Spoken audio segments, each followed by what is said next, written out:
लिखिए टॉपलिंग। क्या लिखिए बच्चों? टॉपलिंग, है ना। टॉपलिंग का मतलब लुढ़कना, समझ गए? जैसे ऑब्जेक्ट क्या हो गया, लुढ़क जाए। तो कब लुढ़केगा, मतलब जैसे सपोज ये एक इंक्लाइन प्लेन है। क्या है बच्चों? इंक्लाइन प्लेन, ठीक है। क्या होता है देखो असली में, सपोज ये ऑब्जेक्ट यहां पर रखा हुआ है ऐसा, ये ऑब्जेक्ट कहां रखा हुआ है, ऐसा रखा हुआ है, ठीक है ना।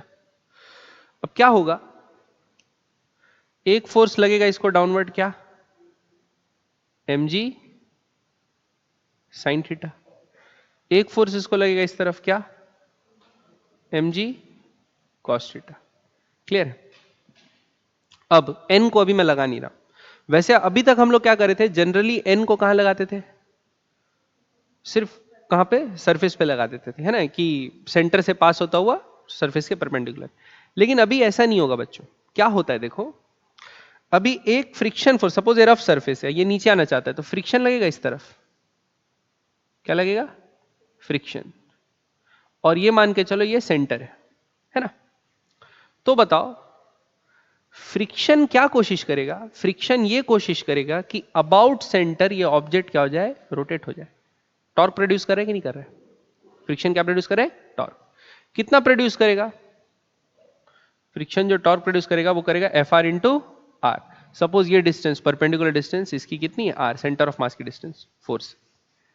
तो इस कारण से ये ऑब्जेक्ट क्या करेगा, लुढ़कने की कोशिश करेगा। लुढ़कने की मतलब समझ रहे हो, अपने सेंटर ऑफ मास के अबाउट फ्लिप होने की कोशिश करेगा। तो उसी को क्या बोलते हैं, टॉपल होना, ठीक। अब क्या होगा, नॉर्मल रिएक्शन हम लोग जनरली कहां लगा देते थे बच्चों, सेंटर से ऊपर की तरफ लगा देते थे, है ना। लेकिन ये एक रिएक्शन फोर्स है, नॉर्मल रिएक्शन बोलते हैं। क्या बोलते हैं? रिएक्शन, एक्शन का रिएक्शन। तो ये नॉर्मल रिएक्शन फोर्स क्या करेगा, ये कोशिश करेगा कि भाई ये टॉपल नहीं हो। क्या हो, ये टॉपल नहीं हो। तो वो क्या करेगा, क्योंकि आप खुद देखोगे, अगर आप, अरे यार क्यों कॉल आ रहा है, ठीक है। तो आप खुद देखोगे तो क्या होगा, कोशिश होगा कि ये वाला जो एज है ना, जितना आगे जाओगे, जो स्लेंट में रखा हुआ है, वहां पे प्रेशर ज्यादा होगा और यहां पे प्रेशर कम होगा। स्लेंट में खड़े हो ना, तो सामने तरफ प्रेशर क्या होगा, ज्यादा, और पीछे तरफ प्रेशर क्या होगा, कम। आप खुद खड़े खड़े भी आगे झुकने की कोशिश करोगे तो सामने जो आपके पंजे रहते हैं उसमें क्या आएगा, प्रेशर ज्यादा आएगा, पीछे एड़ी में प्रेशर क्या हो जाता है, कम हो जाता है, ठीक। तो आपका जो रिएक्शन है वो फुट के सेंटर से लग रहा है क्या, वो रिएक्शन भी तो शिफ्ट हो रहा है ना। तो रिएक्शन शिफ्ट हो सकता है। अब कितना शिफ्ट हो सकता है, लगना किस में, ऑब्जेक्ट में ही लगना है। लगना किस में है, ऑब्जेक्ट में।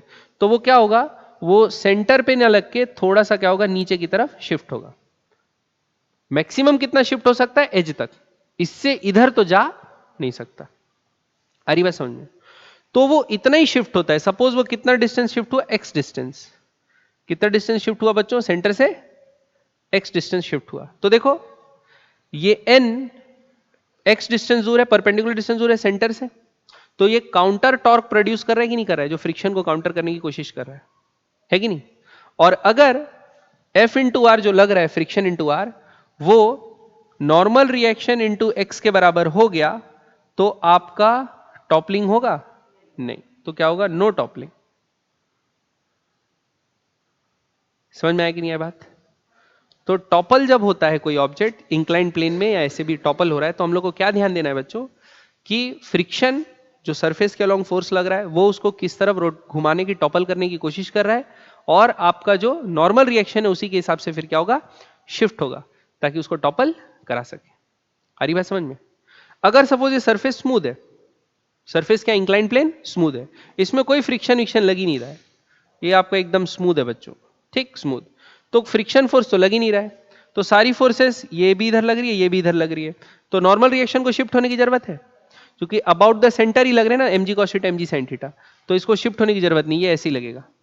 समझ में आई बात? लेकिन फ्रिक्शन क्योंकि इसको घुमाने की कोशिश कर रहा है क्लॉकवाइज, आगे ऐसे लुढ़काने की कोशिश कर रहा है, तो n क्या होता है, शिफ्ट हो जाता है, ताकि वो उसका काउंटर प्रोड्यूस कर सके, एक्शन का रिएक्शन दे सके। समझ में आ रही बात? ठीक है। तो टॉपलिंग में हमको यही ऐसे टाइप के सवाल आते हैं, और सवाल ऐसे आएगा कि सपोज एक इंक्लाइन प्लेन में एक ऑब्जेक्ट रखा हुआ है, ये टॉपल करेगा कि स्लाइड होगा, टॉपल करेगा कि स्लाइड होगा, स्लाइड पहले होगा कि पहले टॉपल होगा, ऐसे टाइप के सवाल पूछते हैं। तो हम लोग ये देखते हैं कि मिनिमम मैक्सिमम कितना फोर्स लग सकता है टॉपलिंग का और किस एंगल पे ऐसा होगा, ये सब चीज अपन निकाल के देखते हैं। ठीक है, चलिए नेक्स्ट चीज आगे बढ़े। ये समझ में आया बच्चों आप लोगों को बेसिक टॉपलिंग? क्लियर है? देखो अब सपोज मैं क्या कर रहा हूं, एक इंक्लाइन प्लेन बना रहा हूं, इंक्लिनेशन एंगल थीटा, और एक ऐसा इंक्लाइन प्लेन है, रफ इंक्लाइन प्लेन। ठीक है, अब इसमें क्या रखा हुआ है, एक ऑब्जेक्ट रखा हुआ है, ये एम मास का ऑब्जेक्ट रखा हुआ है जो सपोज क्यूबिक डायमेंशन का है, एच एच और एच है, सब डायमेंशन के एच एच और एच। ठीक है, अब सपोज ये रफ है, सरफेस क्या है, रफ है, और ये एंगल थीटा है। तो अब हम लोग को ये निकालना है कि मैक्सिमम कितना अपन यानी यानी टॉपल होगा कि नहीं होगा, उसके लिए कंडीशन क्या है कि कितना फ्रिक्शन किससे ज्यादा हो जाएगा तो फिर टॉपल हो जाएगा, फिर तो टॉपल नहीं होगा। अच्छा देखो, एक बात ये ध्यान रखना, अगर ये स्लाइड नहीं हो रहा है, बस टॉपल हो रहा है, स्लाइड नहीं हो रहा है, सिर्फ टॉपल हो रहा है, तो बताओ ये फ्रिक्शन फोर्स इधर लग रहा है और इधर क्या फोर्स लग रहा है, mg sin थीटा, तो फ्रिक्शन किसके बराबर होगा, है कि नहीं?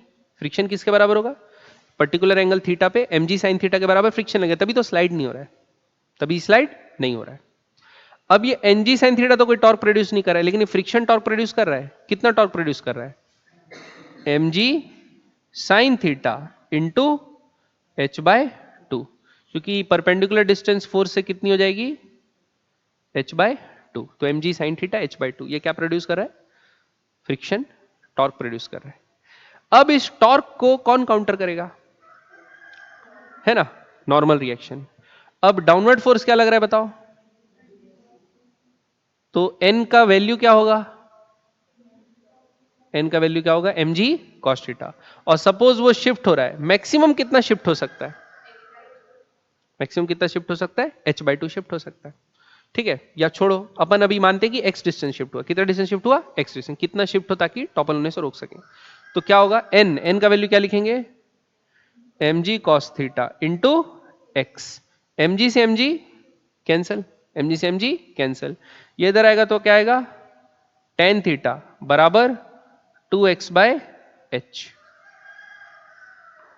ये समझ में आया कि नहीं, 2x बाय h। ठीक है, सपोज इसका हाइट h है और विड्थ सपोज अगर w दे दिया है, विड्थ अगर क्या दे दिया बच्चों, w, विड्थ w दिया है, हाइट क्या दिया है, h, तो बताओ मैक्सिमम ये कितना लग सकता है, मैक्सिमम n कितना मिल सकता है, n कितना टॉर्क प्रोड्यूस कर सकता है, जितना मैक्सिमम शिफ्ट हो सकता है, शिफ्ट कहां तक हो सकता है, एज तक शिफ्ट हो सकता है, w बाई टू तक शिफ्ट होता है, तो x का वैल्यू क्या डालेंगे, w बाई टू, तो कितने एंगल पे टॉपल होगा minimum, w by h, provided कि वो स्लाइड ना हो, प्रोवाइडेड कि वो स्लाइड ना हो, क्योंकि अगर बच्चों mg साइन थीटा मैक्सिमम जो फ्रिक्शन लगेगा mu M G cos theta, ये लग रहा है इससे बड़ा हो गया, mu M G cos theta से बड़ा हो गया, तो फिर फ्रिक्शन थोड़ी mg कॉस थीटा लेंगे, बात समझ में आ रही कि नहीं आ रही है, फिर तो वो स्लाइड ही हो जाएगा, फिर क्या हो जाएगा, स्लाइड हो जाएगा, तो फिर टॉपल का केस बचता ही नहीं। जब mg साइन थीटा क्या होगा, कम होगा, मतलब स्लाइड नहीं हो रहा है, mg कॉस थीटा क्या है, इससे कम है mu M G cos theta से, आ रही बात समझ में, तब फ्रिक्शन बराबर mg साइन थीटा ही लगेगा, रेस्ट पे है, और फिर अपन टॉपलिंग की कंडीशन लगाएंगे, तो किस एंगल पे टॉपल हो जाएगा, w by h, w width है, h क्या है, हाइट। क्लियर है बात, आ रही बात समझ में? तो इससे अपन एक चीज और प्रिडिक्ट कर सकते हैं बच्चों, ये देखो, अगर बोल रहा हूं कि स्लिपिंग नहीं हो रहा है, एक ऑब्जेक्ट ऐसे डायमेंशन का है, ऐसा क्यूबॉइड, कैसे डायमेंशन का बच्चों, क्यूबॉइड, बताओ वो ऐसे रखे रहेगा तो टॉपल होना आसान है, यानी कम एंगल पे टॉपल हो जाएगा, कि ऐसे रखा है तो, खुद बताओ, ऐसे में तो ज्यादा हो जाएगा, क्योंकि खुद देखो tan थीटा बराबर क्या है, w बाय एच, यहां w छोटा है, h बड़ा है, w छोटा है, h बड़ा है, तो एंगल छोटा है, तो w बाय एच छोटा है, तो tan थीटा, थीटा भी क्या होगा, छोटा होगा, तो कम एंगल पे क्या हो जाएगा, टॉपल, और ज्यादा एंगल पे टॉपल होगा कब, जब उसकी विड्थ ऐसे रखी, आ रही बात समझ में? तो ये टॉपल होने से बच जाएगा, लेकिन ये इस केस में टॉपल हो जाएगा। और ये tan थीटा क्या है? किस एंगल पे वो टॉपल हो रहा है, प्रोवाइडेड स्लाइडिंग ना हो रही हो। मतलब mg sin थीटा जो है वो उस पर्टिकुलर इंस्टेंट पे जो mg sin थीटा है वो छोटा है मैक्सिमम फ्रिक्शन की जो वैल्यू लग सकती है उससे। समझ में आई बात? पक्का? तो बस टॉपलिंग इंक्लाइंड प्लेन में हम लोग को ये सोचना है। बात समझ में आई कि नहीं आई बच्चों? पक्का? क्लियर है? क्वेश्चन बनाए? ठीक, नहीं समझ में आया?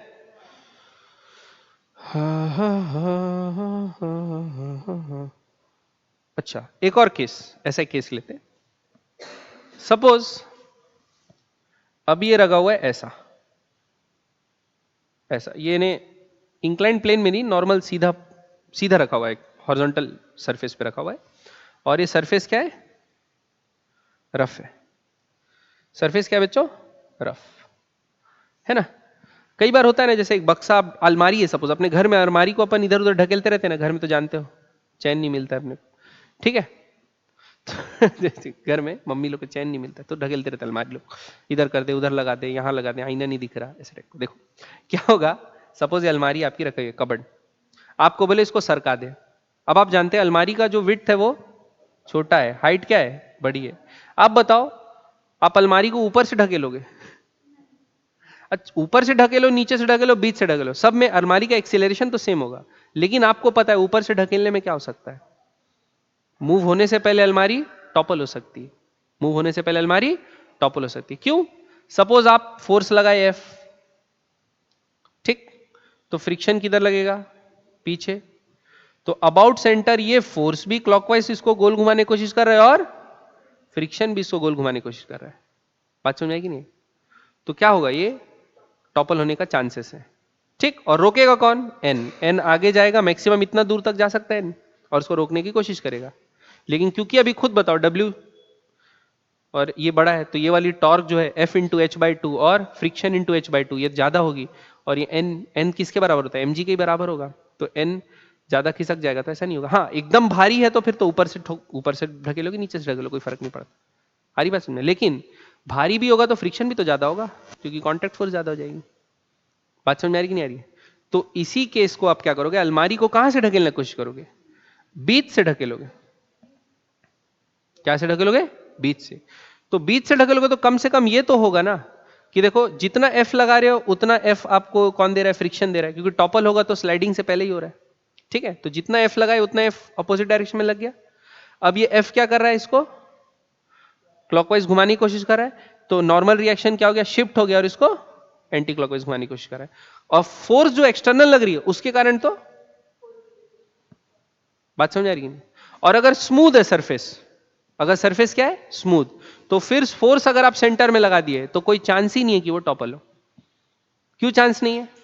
क्योंकि फ्रिक्शन ही नहीं लग रहा है और ये फोर्स भी सीधा सेंटर पे लग रहा है, तो फिर टॉपल होने का कोई चांस बनता नहीं। समझ आ गया? तो हॉरिजॉन्टल सरफेस पे अगर आप फोर्स ऐसा लगा रहे हो, सपोज यहां पर लगा रहे हो फोर्स, तो उतना ही इक्वल एंड ऑपोजिट फोर्स कहां लगा दोगे? पीछे के। फ्रिक्शन उतना ही लगेगी, स्टैटिक है तब तक बोल रहा हूं, फ्रिक्शन कहां लगेगी? उतना ही पीछे लगेगी। फिर अबाउट सेंटर ये भी इसको घुमाने की कोशिश कर रहा है और ये भी इसको सेम डायरेक्शन में घुमाने की कोशिश कर रहा है, तो उसको रोकेगा कौन? एन। तो एन किधर शिफ्ट होगा? पीछे की आगे? उल्टा टॉर्क प्रोड्यूस करेगा ना, तो इन लोग क्लॉकवाइज करें तो ये कैसे प्रोड्यूस करेगा? Anti clockwise. तो कहां होगा? ये आगे शिफ्ट होगा, तब ये क्या करेगा? इसको काउंटर टॉर्क प्रोवाइड करेगा, ठीक है। और अगर सपोज सरफेस क्या हो गई? स्मूथ। सरफेस क्या है बच्चों? स्मूथ। और आप सेंटर पे ही फोर्स लगा दे तो क्या होगा? No toppling. टॉपलिंग होने का कोई चांस नहीं। सुना गया?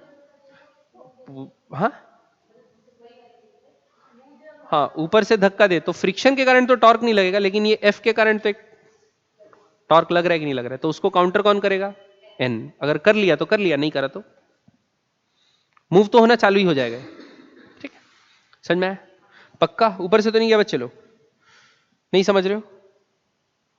नहीं समझ रहे? बढ़िया, ठीक है। आगे बढ़े। अब एक एग्जांपल थोड़े अलग शेप कर लेते हैं, रेक्टेंगुलर नहीं लेते, ठीक है। तो लिखो, एक क्वेश्चन लिखो, एग्जांपल।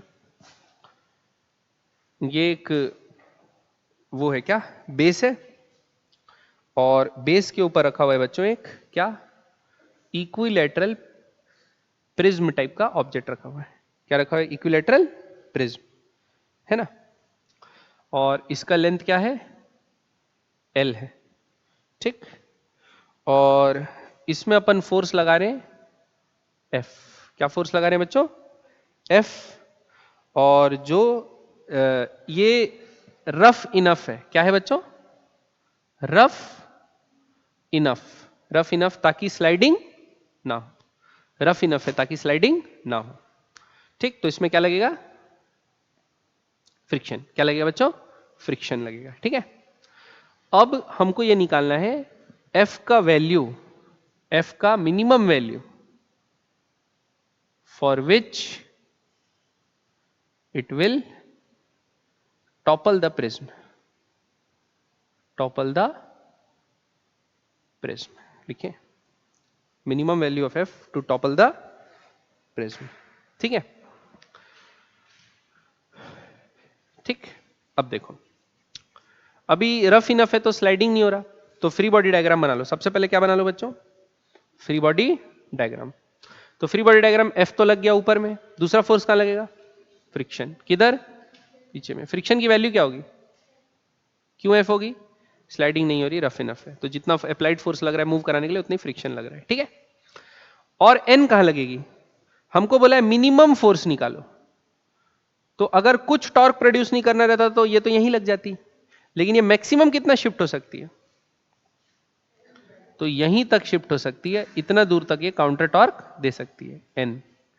और एक फोर्स लग रही होगी डाउनवर्ड, क्या? mg। अगर उसका मास m है तो क्या लग रहा होगा? mg। इतना चीज समझ में आया कि नहीं है बच्चों?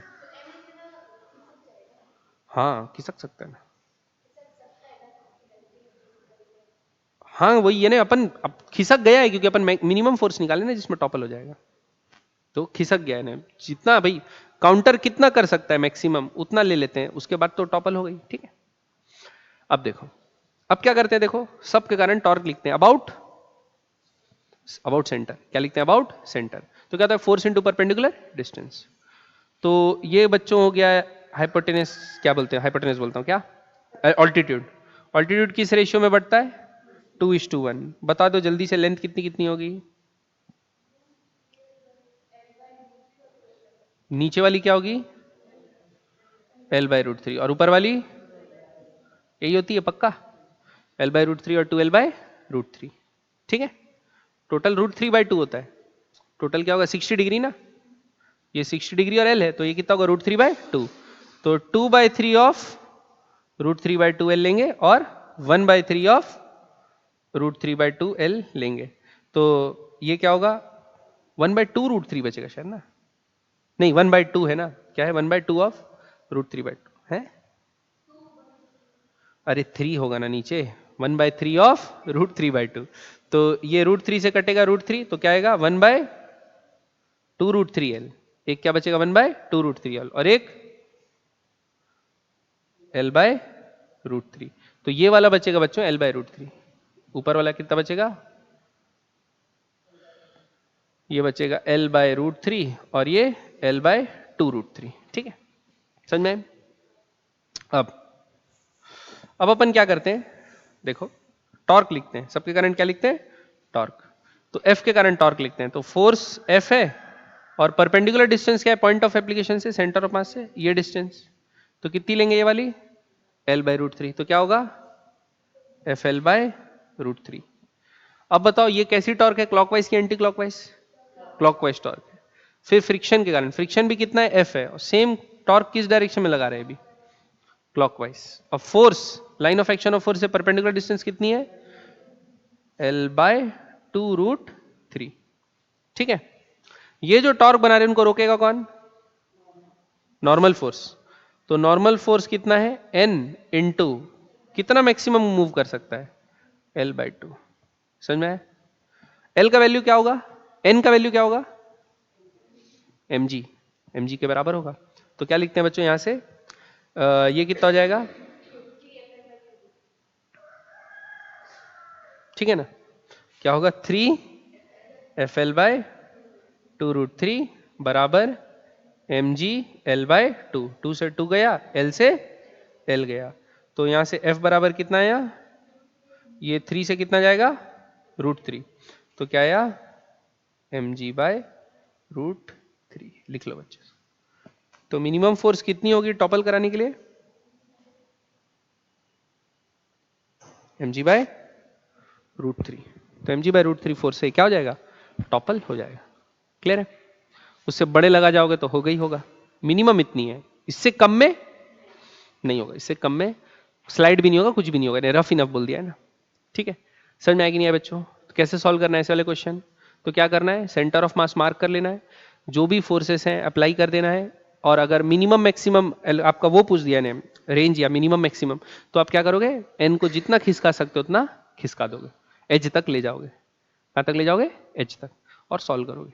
समझ गए टॉपलिंग, बस इतना ही है टॉपलिंग में। क्लियर, तो अपना अब शायद सब चीज थ्योरी पूरा कंप्लीट हो गया है, किसका, आरबीडी का, है ना, सारा थ्योरी कंप्लीट हो गया है ना।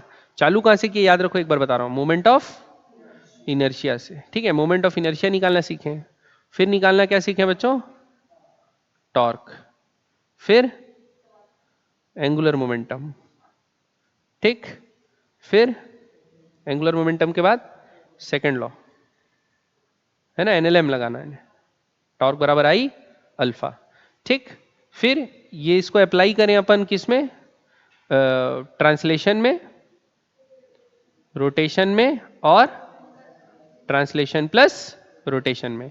तो ट्रांसलेशन प्लस रोटेशन में फिर क्या सीखे, किसी भी पॉइंट का वेलोसिटी और एक्सीलरेशन निकालना। ठीक है, और उसके बाद हम लोग ये सीखे कि इंक्लाइंड प्लेन के अलोंग वाला मोशन,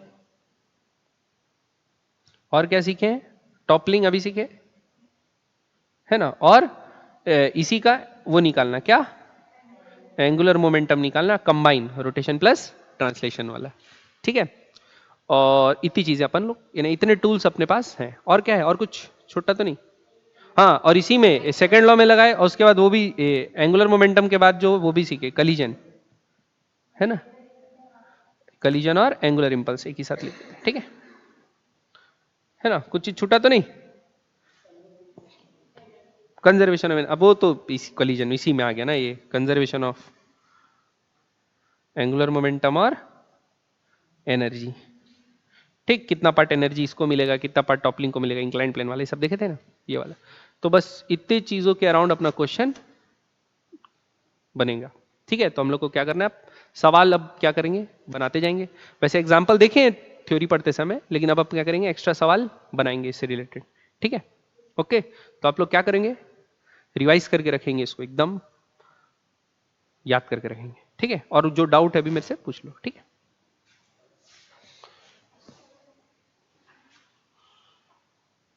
नहीं क्या है